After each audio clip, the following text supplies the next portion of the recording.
kesehatan untuk tetap berada di kegiatan posyandu, mampu beraktivitas seperti biasa. Oke, Bapak dan Ibu sekalian, pada kesempatan kali ini saya ingin menyampaikan informasi kesehatan mengenai penyakit radang sendi. Karena pada tanggal 12 Oktober kemarin diperingati hari 52 osteoartritis sedunia. Kita Sri Kak Bapak Sri Astuti kita. Sri Astuti. Radang sendi ya. Penyakit radang Berarti sendi. 52, Pak. Sendi ini Usia. bisa dialami atau bisa Tulis Pak tak video aku Pak.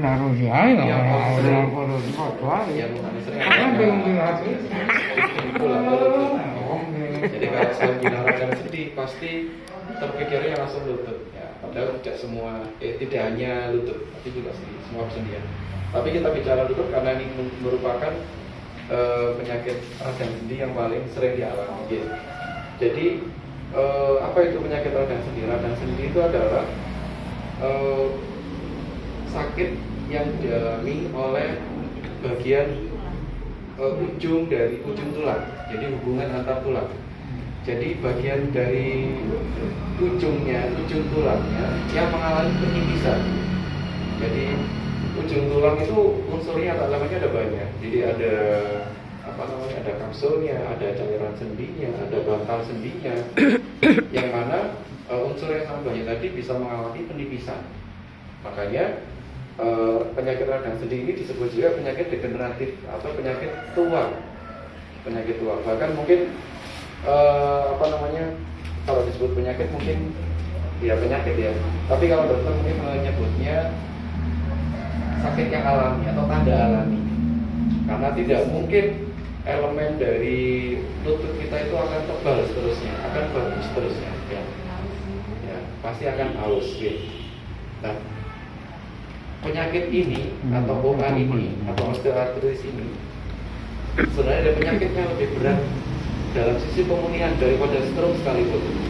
Karena kalau stroke itu ada daya pulihnya, ada daya plastisitasnya. Jadi ketika seorang mengalami stroke, otak itu akan menyesuaikan jika distimulasi, jika dilatih. Tapi jika radang sendi, jika seorang mengalaminya, maka jika dia terdiagnosa osteoartritis atau radang sendi, maka seterusnya dia akan mengalami sakit tersebut. Nah, jadi seperti itu ya, serem enggak? Iya. Menakutkan. Tapi jangan khawatir, ini ada caranya ya. Jadi faktor resikonya yaitu adalah seseorang yang berusia 70 tahun ini pasti akan mengalaminya. Meskipun ada pengecualian.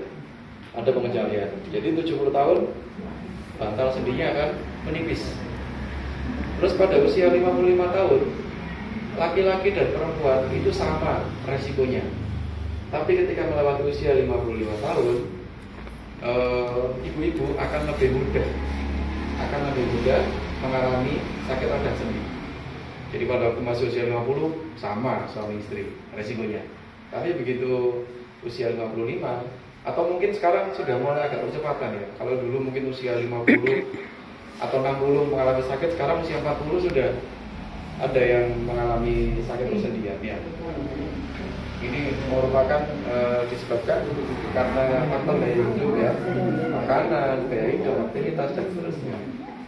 Kalau yang dulu mungkin ibu-ibunya masih aktif ya, kemana-mana jalan, terus sepeda. Kalau sekarang kemana-mana kan naik kendaraan. Jadi ya gaya hidup tadi ya.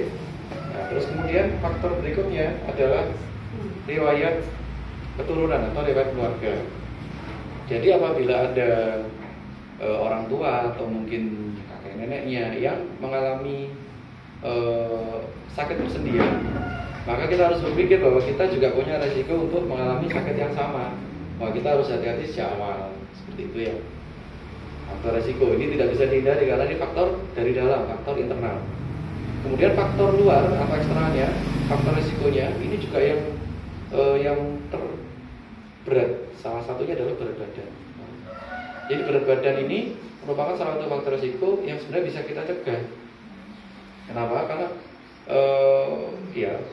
berat badan yang ideal tentu akan lebih menghemat ya, lebih kecil faktor resikonya terhadap percepatan penipisan di bantal sendinya, di rawan sendinya. Gitu. Jadi bantalnya akan awet. Tapi kalau berat badannya berlebih, maka akan lebih cepat. Kemudian berikutnya adalah aktivitas atau riwayat cedera. Jadi apabila dulunya pada waktu masa muda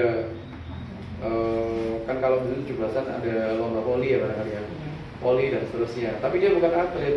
Jadi pada waktu itu voli ya itu voli, tidak diawali oleh latihan yang cukup. Jadi fisiknya, otot paha itu otot yang menjaga lutut. Jadi ketika itu tidak disiapkan, maka ada voli kok melu ae. Kan resikonya tinggi karena harus ada kegiatan smash, lompat dan seterusnya. Itu faktor resiko yang tinggi. Itu contohnya untuk riwayat aktivitas. Atau mungkin dulunya aktivitas jualan yang bawa beban, sering bawa beban, mungkin maaf ya kuli panggul, terus kemudian sering nyumbang beban dan seterusnya.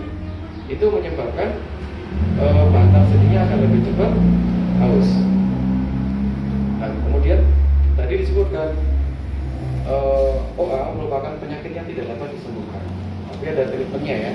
Jadi kalau kita sudah tahu resiko 4 faktor resiko tadi, maka kita harus sadari sejak awal. Jadi kita mungkin ya masih ada yang usia 50, ada yang usia 60. Terus kemudian kalau kita sudah tahu usia 70 tahun kita akan mengalami sakit radang sendi, maka dari awal kita harus prepare atau menyiapkan. Jadi dari apa? Dari faktor eksternalnya berat badan dan aktivitas. Nah, kemudian apabila ada keluhan sakit lutut yang misalkan pagi tadi tidak apa-apa, siang atau sorenya tiba-tiba sakit, dikompres. Ya, treatmentnya adalah dengan cara dikompres. Kompresnya kompres dingin. Kalau yang mungkin alergi terhadap dingin ya, dinginnya disesuaikan. Intinya adalah dingin itu akan menghentikan proses peradangan, namanya juga radang sendi. Jadi radangnya harus dihentikan dengan dingin. Nah, apabila sudah berlangsung beberapa hari, tinggal lidu-lidunya aja, tidak ada bengkak, silakan kompresnya pakai kompres untuk memulihkan. Jadi pemulihannya itu sifatnya untuk ototnya. Kalau untuk radangnya harus dengan kompres dingin. Gampangnya kalau misalkan tiba-tiba sakit gitu ya, terus kayaknya kok disentuh sakit, ada bengkaknya apalagi, kompresnya pakai kompres dingin. Dinginnya menyesuaikan ya.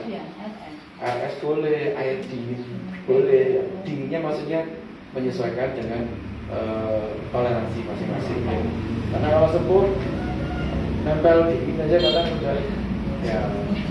Padahal yang kita kompres hanya di lututnya ya.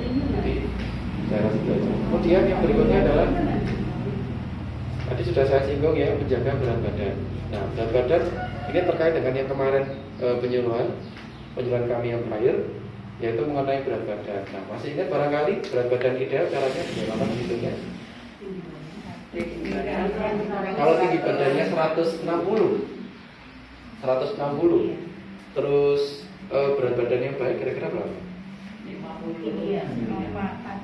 54. Ada lagi? Ya, namanya kira-kira dikurangi 100 sampai 105. Sebenarnya ada rumusnya ya. Nah, di buku ini, nah ini sebenarnya buku untuk Bapak Ibu sekalian. Mungkin nanti boleh ini kalau mau dibawa pulang ya. Di belakang di halaman terakhir ini ada cara untuk mengetahui berapa berat badan kita yang baik. Jadi tentukan ya, ini misalkan 160 di sini. Di grafiknya warna hijau ini adalah berat badan yang ideal. Jadi kalau 160 berat badan yang baik, 160. Nah, berat badan yang baik adalah sekitar 60, sekian. 60. Batas bawahnya 160 sekitar 48. Nah, jadi gampangnya kira-kira dikurangi 100 sampai 105. Nah, berat badan ideal. Jadi dijaga berat badan sesuai dengan proporsi tubuhnya. Kalau mohon maaf berat badannya tidak terlalu tinggi, ya berat badannya jangan terlalu berat juga. Gitu. Nah ini fungsinya setiap kali datang ditimbang nih. Jadi kalau bapak ibu ditimbang berat badannya berapa, mbok piro petugas ini yang betul jenengan ya. Jadi berat badan kemarin misalkan 60, terus sekarang 65, waduh, naiknya banyak sekali. Nah, jadi mungkin bisa langsung menyesuaikan ya dari pola makan dan aktivitasnya. Terus kemudian yang berikutnya adalah gaya hidup. Nah, gaya hidup tadi merupakan salah satu faktor yang berperan mempercepat terjadinya radang sendi. Jadi mungkin untuk yang masih usianya masih 50-an, masih mampu beraktivitas jalan, bersepeda, silakan lakukan. Ya. Sekarang kan sudah ini apa namanya, istilahnya aktivitas sedentary. Jadi aktivitas yang banyak di rumah aja, nonton TV, HP dan seterusnya. Jadi itu apa namanya, membuat manusia ya akan semakin malas untuk bergerak atau beraktivitas. Iya benar. Jadi seperti itu ya. Jadi sinetron sangat betah sampai 3 jam 4 jam. Ya. Jadi lakukan aktivitas sesuai dengan kemampuan. Kalau masih aktivitas mampu aktivitas jalan, silakan aktivitas jalan. Bersepeda lebih bagus karena bersepeda melatih otot lutut atau otot paha, otot sekitar lutut yaitu paha, tanpa membebani tulang atau sendinya. Jadi itu paling bagus sekali bersepeda. Gitu ya. Kalau yang sudah sakit lutut bagaimana? Nah, kalau yang sudah sakit lutut tidak boleh berlebihan dalam aktivitas jalan. Justru tidak boleh. Karena berarti bantal sendinya sudah mulai tipis. Ya. Nah, ini harus ditegakkan dengan pemeriksaan ya. Kalau ada keluhan seperti ini, monggo dikonsulkan dulu ke dokter. Apabila diperlukan nanti akan difoto untuk mengetahui sampai tahap berapa dengan kondisi lutut dengan gitu. Kemudian yang keempat adalah dengan latihan. Ini tadi sudah saya sebutkan latihan sebelumnya. Jadi latihan yang paling mudah adalah bersepeda. Atau kalau yang sudah sakit lutut tapi apa istilahnya terbatas mau naik sepeda, jalannya rame, sering pusing dan seterusnya, bisa dengan duduk di kursi ya. Bapak ibu duduk di kursi dengan sandal tegak, silakan. Sandal tegak semuanya, boleh sandal tegak. Oke, sandal semua. Oke. Terus kemudian kakinya, saya contoh di sini ya. Kakinya diayun ke depan, turun ke bawah pelan-pelan, naik pelan, turun pelan, naik pelan, turun pelan. Naiknya pelan, turunnya pelan. Kalau masih agak mudah, mungkin naiknya boleh lebih pelan lagi, ditambah dengan beban. Wah, itu terasa, itu otot pahanya terasa hangat. Itu 2 atau 3 kali gerakan udah terasa hangat. Mulai dulu. Nanti diulang lagi. Naik, naik, naik dan seterusnya. Gantian kaki kiri. Yang paling mudah seperti itu. Kalau ayunnya cepat, boleh, tapi kurang efektif untuk penguatan. Jadi yang tujuannya adalah untuk menguatkan otot paha. Jadi diayun pelan, turunnya pelan. Monggo dilakukan. Sandal yang nyaman, ya. Sandal ya, silakan angkat. Monggo disesuaikan jalannya. Naik kaki kanan, naik kaki kanan, turun pelan. 1, turun. Naik lagi. 2, turun. Lagi, naik lagi. 4, turun. Lagi, saya hitung agak lebih pelan lagi. Naik. 2, ngambil. Nah, turun pelan-pelan. Sampai lama nunggunya. Iya. Nah, hangat ya. Palanya terasa hangat ya. Nah, itu berarti ototnya masih sedang dilatih. Latihannya seperti itu kira-kira. Silakan kaki kiri. Oke, kaki kiri sandal yang nyaman, naik pelan, turun pelan. Kaki kiri. Kiri mana kiri? Naik pelan, turun. Oke, naik lagi. Yang tidak kuat boleh menyesuaikan. Turun pelan. Naik pelan. Turun pelan. Saya tahan lebih lama. Naik. 1, 2, 3, 4, 5, 6, 7, 8, 9, 10 turun. Oke. Lagi naik 1, 2, 3, 4. Saya hitung sampai 100 ya. Sudah apa ya? 7, 8, 9, 10 turun. Turun. Angkat ya kakinya. Nah, kira-kira seperti itu. Tidak boleh berlebihan, dilakukan semampunya. Misalkan kuatnya 10 itu, 10 itu kan. Kuatnya 5 itu, 5 itu kan. Oh ya, otot paha terasa hangat itu berarti batas maksimal. Masing-masing berbeda ya. Nanti diulang setiap saat sesering mungkin. Tidak boleh kecapean tapi sering mungkin. Tidak boleh berat tapi sesering mungkin. Oke. Latihan seperti itu ya. Kemudian yang terakhir adalah dengan tindakan medis, yaitu dengan pengobatan. Jadi ini perlu konsultasi dengan dokter. Mungkin nanti diberi obat yang sesuai. Terus kemudian apabila masih berlanjut, nanti akan dilakukan penegakan diagnosa, yaitu di foto. Apabila diperlukan, mungkin ya tindakan lebih dari tindakan manual, ya tindakan operatif dan seterusnya. Itu sudah ranah dokter. Jadi, kira-kira itu aja. Mudah-mudahan manfaatnya. Mohon maaf atas segala kurangan. Terima kasih. Wassalamualaikum warahmatullahi wabarakatuh. Waalaikumsalam warahmatullahi wabarakatuh.